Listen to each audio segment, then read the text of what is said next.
ಎಸ್ಸಿಎನ್ TV news Talikoti ವಿಶೇಷ ವರದಿ.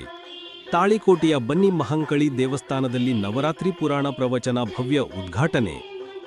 ತಾಳಿಕೋಟಿ ಪಟ್ಟಣದ ಎಸ್ಕೆ ನಗರದಲ್ಲಿರುವ ಬನ್ನಿ ಮಹಂಕಾಳಿ ದೇವಸ್ಥಾನದಲ್ಲಿ ನವರಾತ್ರಿ ಹಬ್ಬದ ಅಂಗವಾಗಿ ಹಮ್ಮಿಕೊಂಡಿರುವ 10 ದಿನಗಳ ದೇವಿ ಮಹಾತ್ಮೆ ಪುರಾಣ ಪ್ರವಚನ ಕಾರ್ಯಕ್ರಮ ಸೋಮವಾರ ಭವ್ಯವಾಗಿ ಉದ್ಘಾಟನೆಯಾಗಿದೆ. ಈ ಸಂದರ್ಭದಲ್ಲಿ ಪರದೇಸಿ ಮಠ ದೇವ್ರಹಿಪ್ಪಗಿ ಶಟಸ್ಥಳ ಬ್ರಹ್ಮ ಶಿವಯೋಗಿ ಶಿವಾಚಾರ್ಯ ಸ್ವಾಮೀಜಿಗಳು ದಿವ್ಯ ಸಾನ್ನಿಧ್ಯ ವಹಿಸಿ ಭಕ್ತರಿಗೆ ಆಶೀರ್ವಚನ ನೀಡಿದರು. ಉದ್ಘಾಟನಾ ಸಮಾರಂಭವನ್ನು ಖ್ಯಾತ ನೇತ್ರತಜ್ಞರು, ಸಮಾಜ ಸೇವಕರು ಹಾಗೂ ಕೆಪಿಸಿಸಿ ರಾಜ್ಯ ಪ್ರಧಾನ ಕಾರ್ಯದರ್ಶಿಗಳಾದ ಡಾ ಪ್ರಭುಗೌಡ ಲಿಂಗದಹಳ್ಳಿ ಚಬ್ನೂರ್ ನೆರವೇರಿಸಿದರು. ಕಾರ್ಯಕ್ರಮಕ್ಕೆ ಅಧ್ಯಕ್ಷತೆಯನ್ನು ಬನ್ನಿ ಮಹಂಕಾಳಿ ದೇವಸ್ಥಾನ ಕಮಿಟಿಯ ಅಧ್ಯಕ್ಷರಾದ ಕಾಶಿಬಾಯಿ ಬಂಟನೂರು ಅಮ್ಮನವರು ವಹಿಸಿದ್ದರು. ಮುಖ್ಯ ಅತಿಥಿಗಳಾಗಿ ತಾಳಿಕೋಟಿ ಪೊಲೀಸ್ ಠಾಣೆಯ ಸಬ್ ಇನ್ಸ್ಪೆಕ್ಟರ್ ಜ್ಯೋತಿ ಖೋತ್ ಹಾಗೂ ಶ್ರೀಶೈಲ ಕದಳಿ ಬನ್ನದ ಗೌರಮ್ಮ ತಾಯಿ ಭಾಗವಹಿಸಿದರು. ಪುರಾಣ ಪ್ರವಚನವನ್ನು ತಮ್ಮದಡ್ಡಿಯ ಶರಣ ಶ್ರೀ ರಾಮಣ್ಣ ತಾಳಪ್ಪ ಪತ್ತಾರ್ ಅವರು ಪ್ರಾರಂಭಿಸಿದರು. 10 ದಿನಗಳ ಕಾಲ ದೇವಿ ಮಹಾತ್ಮೆಯ ಪುರಾಣ ಹಾಗೂ ಪ್ರವಚನ ನಡೆಯಲಿದೆ. ಮೊದಲ ದಿನದ ಪುರಾಣದ ಮಹಾಪ್ರಸಾದವನ್ನು ಅಧ್ಯಕ್ಷ ಕಾಶಿಬಾಯಿ ಬಂಟನೂರು ಅಮ್ಮನವರು ಸಂಪೂರ್ಣ ಜವಾಬ್ದಾರಿ ವಹಿಸಿಕೊಂಡಿದ್ದರು. ಈ ಸಂದರ್ಭದಲ್ಲಿ ಸಮಿತಿ ಸದಸ್ಯರು, ಸ್ವಯಂ ಸೇವಕರು ಹಾಗೂ ಭಕ್ತಾದಿಗಳು ಹೆಚ್ಚಿನ ಸಂಖ್ಯೆಯಲ್ಲಿ ಪಾಲ್ಗೊಂಡು ಕಾರ್ಯಕ್ರಮವನ್ನು ಯಶಸ್ವಿಗೊಳಿಸಿದರು. ದೇವಸ್ಥಾನ ಸಮಿತಿಯವರು ಪ್ರತಿದಿನ ಹೆಚ್ಚಿನ ಸಂಖ್ಯೆಯಲ್ಲಿ ಭಕ್ತರು ಪಾಲ್ಗೊಂಡು ದೇವಿಯ ಕೃಪೆಗೆ ಪಾತ್ರರಾಗುವಂತೆ ಮನವಿ ಮಾಡಿದ್ದಾರೆ. ವರದಿ ಸಂಗನಗೌಡ ಗಬ್ಸಾವಳಗೆ, ಎಸ್ಸಿಎನ್ ಟಿವಿ ನ್ಯೂಸ್, ತಾಳಿಕೋಟೆ. ಆರೋಗ್ಯವಂತರಾಗಿರಬೇಕನ್ನೋದು ನಮ್ಮೆಲ್ಲರ ಬಯಕೆ. ಆರೋಗ್ಯದ ಈ ದೇಹ ಆತ್ಮದ ಅರಮನೆ, ಅನಾರೋಗ್ಯದ ಈ ದೇಹ ಆತ್ಮದ ಸೆರೆಮನೆ. ಮನುಷ್ಯ 1000 ಎಕರೆ ಜಮೀನು ಇರ್ಬೋದು, 1 ಕ್ವಿಂಟಲ್ ಬಂಗಾರ ಇರ್ಬೋದು, 1000 ಕೋಟಿ ಆಸ್ತಿಯನ್ನ ನಾವು ಬ್ಯಾಂಕ್ನಲ್ಲಿ ಇಟ್ಟಿರ್ಬೋದು. ಅದರ ನೆಮ್ಮದಿಯ ಜೀವನವನ್ನು ಸಾಗಿಸ್ಬೇಕಂದ್ರೆ ನಾವೆಲ್ಲರೂ ಆರೋಗ್ಯವಂತರಾಗಿರ್ಬೇಕಾಗ್ತದೆ. ಅದಕ್ಕೆ ಎಲ್ಲ ಸಂಪತ್ತುಗಳಲ್ಲಿ ಅತಿ ಅಮೂಲ್ಯವಾದ ಸಂಪತ್ತು ಯಾವುದಂದ್ರೆ ಅದು ಆರೋಗ್ಯ ಸಂಪತ್ತು. ಆದ್ರೆ ಕಾಲ ಕಳೆದಂಗೆಲ್ಲ ನಾವು ಸಾಕಷ್ಟು ಸಮಸ್ಯೆಗಳಿಗೆ ತುತ್ತಾಗ್ತಾ ಇದ್ದೀವಿ.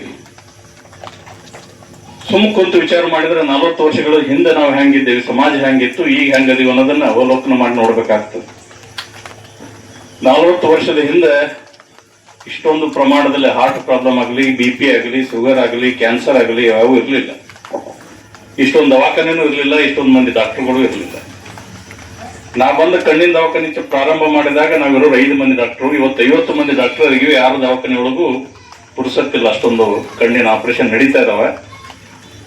ಹಿಂದೆ ಶುಗರ್ BP ಆತಪ್ಪ ಅಂತಂದ್ರೆ ನಮ್ಗೆ ಕಾಣುವಂತ ಒಬ್ಬರೇ ಡಾಕ್ಟರ್ ಯಾರಿದ್ರು, ಉಮರ್ಜಿ ಡಾಕ್ಟರ್ ಇದ್ರು. ಅವ್ರು ಬಿಟ್ರೆ ವಿಜಿ ಕುಲಕರ್ಣಿ ಅವರು, MS ಬರೋದ್ರ ಉಕ್ಲಿ ಅವರು, NS ಬರೋದ್ರ ಕೊಣ್ಣೂರು ಅವರು, ಹಿಂಗೆ 4-5 ಮಂದಿ ಹೆಸರು ಹೇಳ್ತಿದ್ವಿ.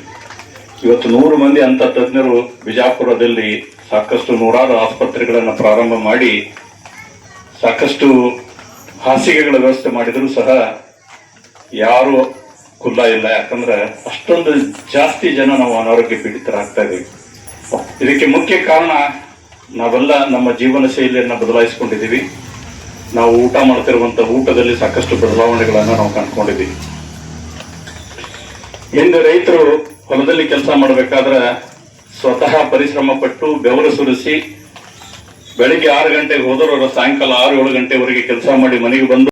ಇಲ್ಲಿ 16ನೇ ಶತಮಾನದೊಳಗ ತಾಯಿ ಮಲ್ಲಮ್ಮ ಒಂದು ಸ್ವಲ್ಪ ಉದಾಹರಣೆ ಹೇಳ್ತೇನೆ ನಾನು. ತಾಯಿ ಮಲ್ಲಮ್ಮಗ ಕವಿರತ್ನ ಕಾಳಿದಾಸ ಎಲ್ಲಿಗೆ ಹೊಂಟಿದ್ದ? ತಿರುಪತಿಗೆ ಹೊಂಟಿದ್ದ. ತಿರುಪತಿಗೆ ಹೋಗಂತ ಸಂದರ್ಭದೊಳಗೆ ಏನಾಯ್ತಲ್ಲಿ, ಅವ ಪಲ್ಲಕ್ಕಿ ಒಳಗೆ ಕುಂತು ಹೊಂಟಿದ್ದ ರಾಜ. ಹೋಗಂತ ಸಂದರ್ಭದೊಳಗೆ ಇನ್ನ ಮಲ್ಲಯ್ಯನ ನೋಡಬಾರ್ದು, ನಾನು ತಿರುಪತಿಗೆ ಮನಿ ದೇವ್ರು ನೋಡ್ದಿಂದ ಬರಾಗ ಮಲ್ಲಯ್ಯ ನೋಡ್ಯಾರೈತಂತ ಹೋದ ಅಲ್ಲಿಗೆ. ಅಲ್ಲಿ ಹೋಗಿ ಪಲ್ಲಕ್ಕಿ ಇಳಿಸಿದ್ರು. ತಿರುಪತಿ ತಿಮ್ಮಪ್ಪನ ಮುಂದೆ 2 ಕಣ್ಣು ಹೋಗಿದ್ದು. ಕಣ್ಣು ಹೋಗಂತ ಸಂದರ್ಭದೊಳಗೆ ಅಲ್ಲಿ ಬೇಡ್ಕೊಂಡ, ನಾ ಮಲ್ಲಯ್ಯನ ನೋಡ್ಲಾರ್ದ ನೀನ್ ನೋಡ್ಬೇಕತ್ ನಾ ಬಂದಿ, ನಾನು ಕಣ್ಣು ಹೋಗ್ಯಾವಲ್ಲ ಅಂದಾಗ, ನೀ ಎಲ್ಲಿ ಕಳ್ಕೊಂಡಿದ್ದೆ ಅಲ್ಲೇ ಹುಡುಕಾಡಪ್ಪ ಅಂದ್ರ ಹೊಳ್ಳಿ ಶ್ರೀಶೈಲಕ್ಕೆ ಬಂದ. ಶ್ರೀಶೈಲಕ್ಕೆ ಬಂದು ಮಲ್ಲಯ್ಯಗೆ ಕೇಳ್ದ, ಯಪ್ಪ ನನ್ನ ಕಣ್ಣ ಇಲ್ಲೇ ಮುಚ್ಚಿದ್ದೆ, ನನ್ನ ಕಣ್ಣನೇ ಹೋಗ್ಯಾವ, ತಿರುಪತಿ ತಿಮ್ಮಪ್ಪ ನಿನ್ನ ಬಲ್ಲಿ ಹೋಗಂದ ಅಂದಾಗ, ನನ್ನ ಬಲ್ಲಿನ ಅಷ್ಟು ತಾಕತ್ತಿಲ್ಲಪ್ಪ, 1 ಕಣ್ಣು ಕೊಡೋ ಶಕ್ತಿ ನನಗದ, 1 ಕಣ್ಣು ಕೊಡೋ ಶಕ್ತಿ ತಾಯಿ ಮಲ್ಲಮ್ಮನ ಬಲ್ಲಿ ಅದು ಹೋಗಂತೇಳಿ ಆ ತಾಯಿ ಮಲ್ಲಮ್ಮನ ಬಲ್ಲಿ ಹೋದಾಗ ಕಳಿಸಿದ, ಅಪ್ಪ ಕಳಿಸಿದ ತಂದಿ ಮಗಳು, ನೀ ಕಣ್ಣು ಕೊಡ್ತೆ ಅಂತೇವ, ಕಣ್ಣು ಕೊಡು, ನಾ ಕುರುಡದಿನಿ ಅಂತ ಬಂದಾಗ ತಾಯಿ ಏನ್ ಮಾಡಿದ್ಲು, ತನ್ನ ಹಂಚಿನ ತೆವಿಯನ್ನು ತೊಗೊಂಡು ಒಂದಿಷ್ಟು ಮಸಿಯನ್ನು ಹಚ್ಚಿದ್ಲು. ಆ ಕವಿರತ್ನ ಕಾಳಿದಾಸ ಕಣ್ಣು ಬಂದು ಅಲ್ಲಿಂದ ಏನ್ ಮಾಡಿದ್ರು, ಕಣ್ಣು ಹುಟ್ಟು ಗುಡ್ರಿ ಎಲ್ಲರೂ ಸಣ್ಣವರು ದೊಡ್ಡವರು ಕಲ್ತು ಪಾಳೆ ಹಚ್ಚಿಬಿಟ್ರು ಮಲ್ಲಮ್ಮನ ಬಲ್ಲಿ. ಏನ್ ಕೊಡ್ಬೇಕ್ರಿ ಆಕಿ? ಆಯ್ಕೆ ಅಲ್ಲಿ ಮಲ್ಲ ಏನ್ ಮಾಡಿದ್ನಂತ ಅಷ್ಟತಿ ಪುಟ್ಟಿ ಒಳಗೆ ಕಣ್ಣು ತುಂಬಿಟ್ಟಿದ್ನಂತ. ಸಣ್ಣವ್ರಿಗೆ ಸಣ್ಣ ಕಣ್ಣು, ದೊಡ್ಡವ್ರಿಗೆ ದೊಡ್ಡ ಕಣ್ಣು ತುಂಬಿಟ್ಟಿದ್ನಂತ. ಪುಟ್ಟಿ ಒಳಗಿಟ್ಟು ಕಣ್ಣನ್ನು ಕೊಟ್ಟಳ ಹುಟ್ಟ ಗುರುಡರಿಗೆಲ್ಲ ಹಿಂದೆ 16ನೇ ಶತಮಾನದೊಳಗ. ಈಗ ಮುಂದೆ ಕಲಿಯುಗದೊಳಗೆ ಯಾರು ಅದಾರ ಅಂದ್ರೆ ನಾವು 700 ಡಾಕ್ಟರ್ ಅದಾರ ಕಣ್ಣು ಕೊಡ್ಲಕ್ಕಂತ ಹೇಳಿ ಇಷ್ಟಪಡ್ತೀನಿ. ಇಲ್ಲಿ ನಮ್ಮದು ಏನು ನಡೆದದಂದ್ರ ಹಿಂದ 12ನೇ ಶತಮಾನದೊಳಗೆ ನಾವು ಇದ್ದಿದ್ದಿಲ್ರಿ. ಬಸವಣ್ಣವ್ರು ಕಲ್ಯಾಣಕ್ಕೆ ಹೋಗಿತ್ತು, ಎಲ್ಲವ್ರು ಪುರಾಣ ಪವಾಡಗಳನ್ನ ನಾವು ಕೇಳಿದ್ದೆವು. ಈಗ ಕಲಿಯುಗದೊಳಗೆ ಇಲ್ಲಿ ಏನಾಗ್ಯದ ಅಂತಂದ್ರೆ ಬಸವಣ್ಣ ಸರ್ ಮನೆ ಮುಂದೆ, CM ಹಿರೇಮಠ ಅಪ್ಪವ್ರ ಮನೆ ಮುಂದೆ ಸೀಕ್ಲೋಡಿ ಅಪ್ಪವ್ರು ಏನು ಮಾಡ್ತಾರಂದ್ರೆ ಸಣ್ಣ ಹುಡುಗರಾಗಿ ದೊಡ್ಡವರಾಗಿ ಇಲ್ಲಿ ಕಲ್ಯಾಣದೊಳಗೆ ಹ್ಯಾಂಗ ಅನುಭವ ನಡೀತಿತ್ರಿ. ಅನುಭವ ಮಂಟಪ ಅಂತ ಯಾಕೆ ಬಿತ್ತು, ಅನುಭವ ನಡೀತಿತ್ತಲ್ಲ ಅದೇ ಥರನವಾಗಿ ಇಲ್ಲಿ ಶುಕ್ರವಾರಕ್ಕೊಮ್ಮೆ ಅನುಭವ ನಡೀತದ. ಮತ್ತು ಇದು ಎಂಥ ಪುಣ್ಯ ಅದ್ರಿ. ಅದಕ್ಕೆ ಏನು ಕಟ್ಟಿ ಕುಂತ ಮಾತಾಡಿದ್ರ ಏನೂ ಪ್ರಯೋಜನ ಇಲ್ಲ. ಇಲ್ಲಿ ಸತ್ಸಂಗದೊಳಗೆ ಹೇಳಿದ್ರಿ ಇನ್ನ ಈಗ ಅಣ್ಣವರು ಏನು ಬೇಕಾಗ್ತದಂದ್ರೆ ನಮಗೆ ಸತ್ಸಂಗನೇ ಮುಖ್ಯ.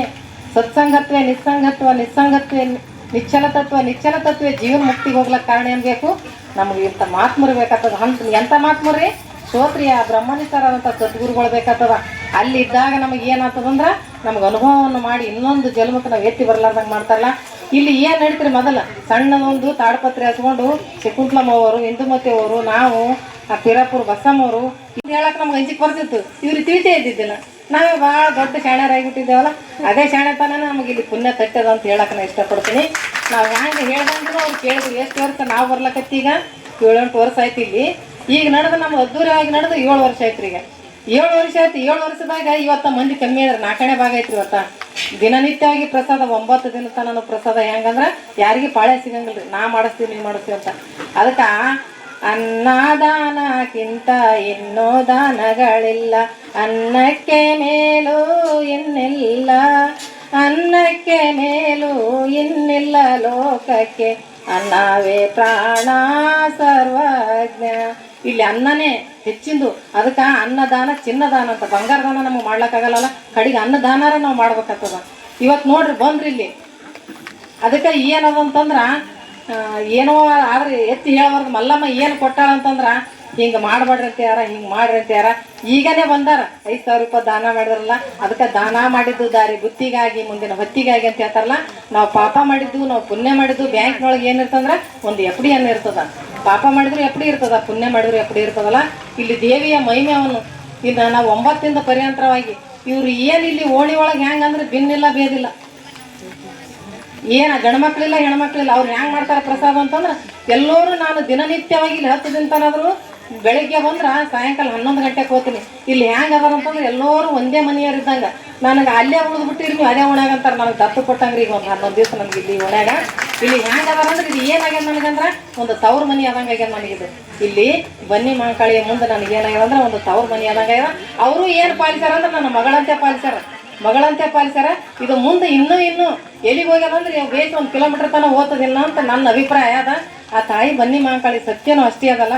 ಇಲ್ಲಿ ಯಾರಿಗೆ ದೊಡ್ಡ ಆಸೆ ಹಾಕ್ಬೇಕಂದ್ರೆ ಬಸವಣ್ಣ ಸರಿಗೆ, ಶೀಕ್ಲೋಡಿ ಅಪ್ಪವ್ರಿಗೆ, ಹಿರೇಮಠ ಅಪ್ಪವ್ರಿಗೆ ದೊಡ್ಡ ಆಸೆ ಹಾಕಿದ್ರೆ ಸಂಗನಗೊಂಡಂಥವ್ರು ಇವರೆಲ್ಲರೂ ಮುಂದೆ ಏನು ಪೀಳಿಗೆ ಗುರಣಗೊಂಡಂಥವ್ರು ಎಲ್ಲರೂ ಓಡಾಡಿ ಮಾಡ್ಲಾಕ ಒಂದು ಯಾಕಂತ ಹೇಳಿ ಸ್ತಂಭವನ್ನು ಬೇಕಾಗ್ತದ.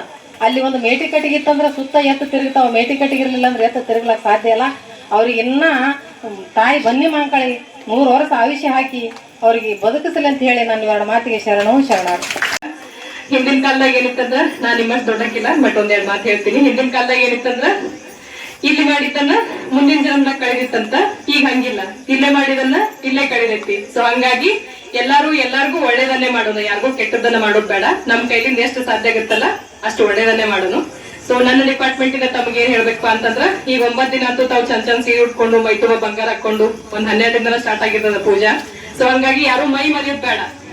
ಮಾರ್ನಿಂಗ್ ಏನ್ ಬರ್ತಿರ್ತಿರಲ್ಲ ಸ್ವಲ್ಪ ಒಡವೆಯನ್ನ ಎಷ್ಟು ಸಾಧ್ಯಷ್ಟು ಹೊತ್ತು ಕಡಿಮೆ ಧರಿಸ್ರಿ, ಮ್ಯಾಲ ಸೆರಗ್ ಹಾಕೊಂಡು ನಿಮ್ಮ ಸುರಕ್ಷತೆ ಒಳಗೆ ನೀವು ಬರ್ರಿ. ಯಾಕಂದ್ರ ಕಳ್ಳ ಇದಕ್ಕಾಗೆ ಕಾಯ್ತಿರ್ತಾರ. ಇಂಥ ಹೊತ್ತಿಗಾಗೇನ ತಾವ್ ಹೆಣ್ಮಕ್ಳಷ್ಟು ಓಡಾಡ್ತಿರ್ತೀರಿ, ಮಾತಾಡ್ಲಾರ್ದ ಹೋಗ್ತಿರ್ತೀರಿ ಗಪ್ ಚುಪ್ ಅಂತೇಳಿ.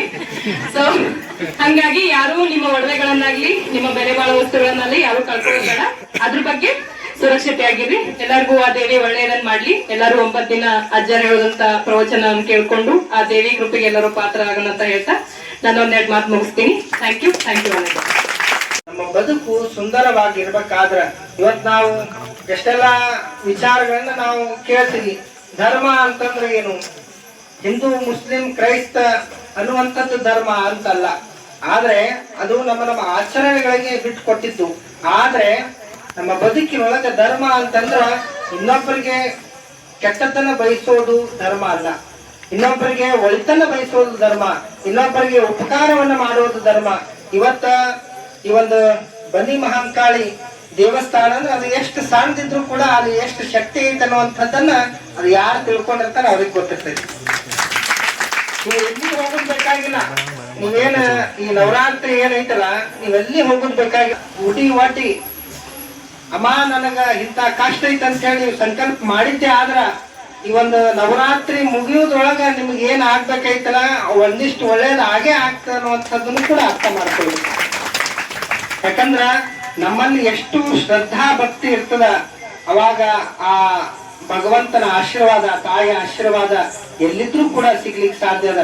ನಾವು ಈ ಮನಸ್ಸಿನೊಳಗ ಎಷ್ಟೆಲ್ಲ ಕಲ್ಮಶ ಭಾವನೆಗಳು ಇಟ್ಕೊಂಡು ಇವತ್ತು ಕಾಶಿಗೆ ಹೋದ್ರು ಕೂಡ ನಮಗ್ ಮೋಕ್ಷ ಸಿಗ್ಲಿಕ್ಕೆ ಸಾಧ್ಯ ಇಲ್ಲ. ನಮ್ಮ ಮನಸ್ಸಿನೊಳಗ ಎಲ್ಲರೂ ಕೂಡ ನಮ್ಮವರು. ಇವತ್ತ ಅಮ್ಮವ್ರು ಹೇಳಿದ್ರು ಇದು ಹೆಂಗೈತಂದ್ರ ಓಣಿ ಇಲ್ಲಿ ಯಾವ ಭೇದ ಭಾವಗಳಿಲ್ಲ, ಎಲ್ಲರ ಮನಿ ಒಳಗ ಹೆಂಗ್ ಕುಟುಂಬದವ್ರು ಇರ್ತಾರ ಹಂಗದಾನಂತ ಏನ್ ಹೇಳ್ತಾರಲ್ಲ ಅದನ್ನ ಸೃಷ್ಟಿ ಮಾಡ್ಬೇಕಾದ್ರೆ ನಿಮ್ಮಲ್ಲಿ ನಡವಳಿಕೆ ಹೆಂಗಿತ್ತ ಅದ್ರ ಮೇಲೆ ಅದು ಸೃಷ್ಟಿ ಆಗೈತಿ. ಯಾರು ರೊಕ್ಕ ಕೊಟ್ಟು ಹೇಳ್ಸಕ್ ಹಚ್ಚಿಲ್ಲ. ವಿಚಾರ ಮಾಡ್ರಿ, ನೀವೆಲ್ಲರೂ ಇವತ್ತ ಹೆಂಗ್ ಕಾಣತ್ತೀರಪ್ಪ ಅಂತಂದ್ರ ಆ ತಾಯಿಯನ್ನ ಬಹಳ ಭಕ್ತಿಯಿಂದ ಕಾಣುವಂತ ಭಕ್ತಿವಂತರನ್ನಾಗಿ ಕಾಣಕತ್ತೀವಿ. ಇವತ್ತ ಮಳೆ ಬರಾಕತ್ತಿತ್ತಂದ್ರೂ ಕೂಡ ಅಲ್ಲೇ ಕುಂತು ಕೇಳಾತ್ತೀರಂದ್ರ ಇದ್ರ ಮೇಲೆ ನಾವೆಲ್ಲ ವಿಚಾರ ಮಾಡ್ಬೇಕು. ನಮ್ಮ ಸೀರಿ ಹಾಳಾಗ್ತವ, ನಮ್ಮ ಬಟ್ಟೆ ಹಾಳಾಗ್ತವ, ಏನೋ ಇವೆಲ್ಲ ವಿಚಾರಗಳನ್ನ ಬಿಟ್ಟು ಇವತ್ತಿನ ದಿನಮಾನದೊಳಗೆ ನೀವೆಲ್ಲ ಕುಂತು ಕೇಳಾಕತ್ತಿರಲ್ಲ. ನಿಮ್ಮಂತ ಭಕ್ತಿವಂತರಿಗೆ ಆ ತಾಯಿ ಜಗನ್ಮಾತೆಯ ಕೃಪಾ ಆಶೀರ್ವಾದ ಸದಾಕಾಲ ಇರ್ಲಿ. ಮತ್ತ ಇವತ್ತಿನ ದಿನಮಾನದೊಳಗ ಮೊದಲೆಲ್ಲ ನಾವು ಮಾಡಿದ್ದನ್ನ ಮುಂದ ಅನುಭವಿಸ್ತೀವಿ ಅನ್ನುವಂಥದ್ದಿತ್ತು. ಆದ್ರೆ ಇವತ್ ಹೆಂಗೈತಂದ್ರ ಜೈಸೆ ಕರ್ನಿ ವೈಸೆ ಬರ್ನಿ ಅನ್ನುವಂಗ ಇವತ್ ನಾವ್ ಏನ್ ಮಾಡ್ತೀವಲ್ಲ ಮುಂದೆ ಒಂದೇ ಕ್ಷಣದೊಳಗ ಅದನ್ನ ಅನುಭವಿಸುವಂತಹ ಬದುಕು ನಮ್ದೈತಿ. ಇವತ್ತಿನ ದಿನಮಾನದೊಳಗ ಬಹಳ ಅಂದ್ರೆ ಬಹಳ ಆಯುಷ್ಯನೂ ಮೊದಲಿನಂಗಿಲ್ಲ. ಮೊದಲ 10ಕ್ಕೆ ಹಕ್ಕಿ, 20ಕ್ಕೆ ನಕ್ಕಿ, 30ಕ್ಕೆ ಮೂರ್ಖ, 40ಕ್ಕೆ ನಾಚಿಕೆ, 50ಕ್ಕೆ ಅರಿವ, 70ಕ್ಕೆ 60ಕ್ಕೆ ಮರುವ, 70ಕ್ಕೆ ರೋಗಿ, 80ಕ್ಕೆ ಭೋಗಿ, 90ಕ್ಕೆ ಗೂಗಿ, 100ಕ್ಕೆ ಹೊತ್ಕೊಂಡು ಹೋಗಿ ಅನ್ನುವಂಥದ್ದಿತ್ತು. ಆದ್ರ ಇವತ್ತಿನ ದಿನಮಾನದೊಳಗ ಆಯುಷ್ಯ ಅನ್ನುವಂಥದ್ದು ಬಹಳ ಅಂದ್ರೆ ಬಹಳ ಕಡಿಮೆ ಆಗೈತಿ. ಅದಕ್ಕ ಒಂದಿಷ್ಟು ಆಹಾರದೊಳಗೆ ಬಹಳ ಬದಲಾವಣೆ ಆಗಿರೋದ್ರಿಂದ ಕಲುಷಿತ ಆಹಾರವನ್ನ ನಾವು ಸೇವನೆ ಮಾಡೋದ್ರಿಂದ ಈ ಒಂದು ಕಲುಷಿತ ಗಾಳಿ ಆಗಿರೋದ್ರಿಂದ ಸಾಕಷ್ಟು ವ್ಯವಸ್ಥೆಗಳಲ್ಲಿ ಬಹಳ ಬದಲಾವಣೆ ಆಗಿದಾವ. ಅದಕ್ಕ